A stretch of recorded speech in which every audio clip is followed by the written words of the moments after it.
Hello everyone, I am Muhammad Nasir. Currently I am pursuing BTech second year in CSM department at Srinivasa Ramanujan Institute of Technology.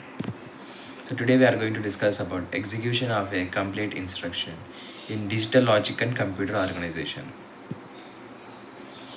Executing an instruction. There are several phases in executing an instruction. Let us start about it. Fetch the contents of the memory location pointed by the PC. The contents of these location are loaded into the IR. So here PC and IR are the registers. PC stands for program counter, IR stands for instruction register.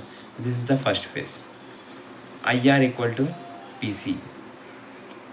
Assuming that the memory is byte addressable, increment the contents of the PC by 4 fetch phase. So PC equal to PC plus 1. So here we are incrementing the memory byte. Memory is byte address. Would increment the contents of the PC by 4.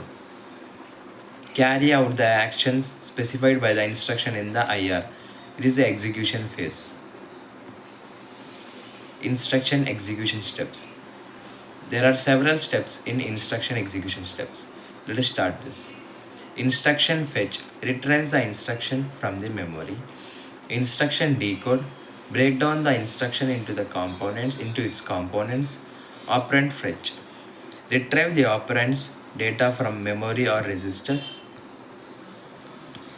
Execution perform the operation, example arithmetic, logic or control flow.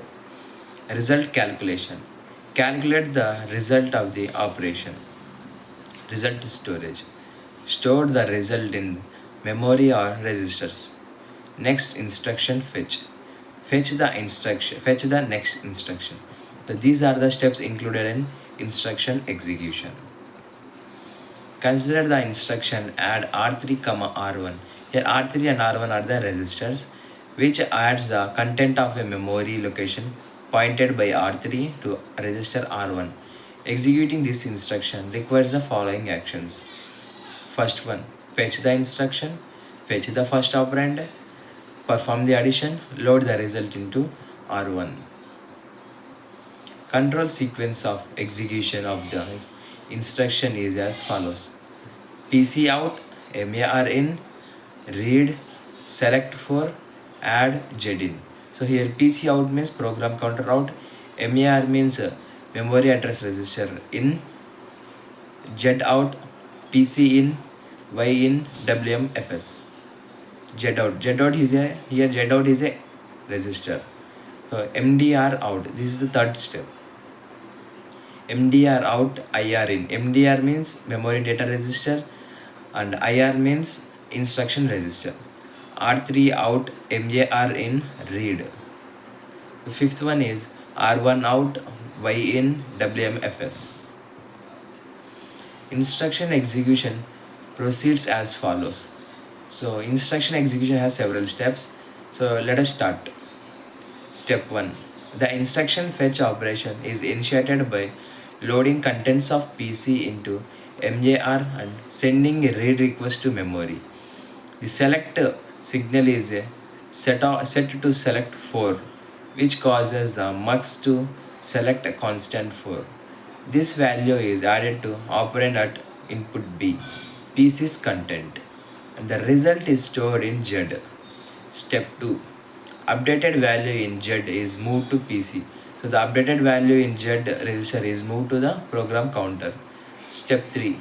Fetched instruction is moved to MDR and then to IR. So the instruction which is fetched and it is moved to memory data register and then it is moved to instruction register.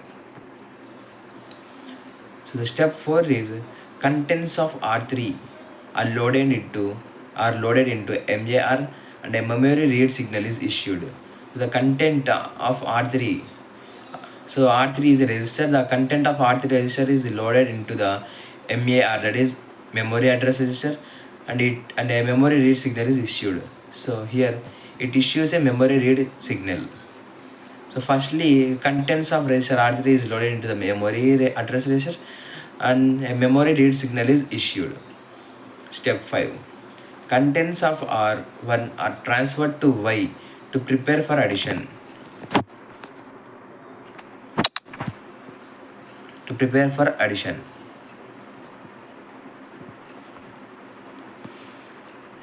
Step 6. When read operation is completed, memory operand is available in MDR. MDR means memory data register. So when the completion of read operation, memory operand is available in memory data register and the addition is performed. Step 7. Sum is stored in Z, then transferred to R1. The end signal causes a new instruction fetch cycle to begin by returning to step 1. So these are the steps included in instruction execution. So at last the sum is stored in the Z register, then the content of Z register is transferred to the R1 register. The end signal causes a new instruction fetch cycle to begin by returning to step 1. So this is about the execution of complete instruction. Thank you.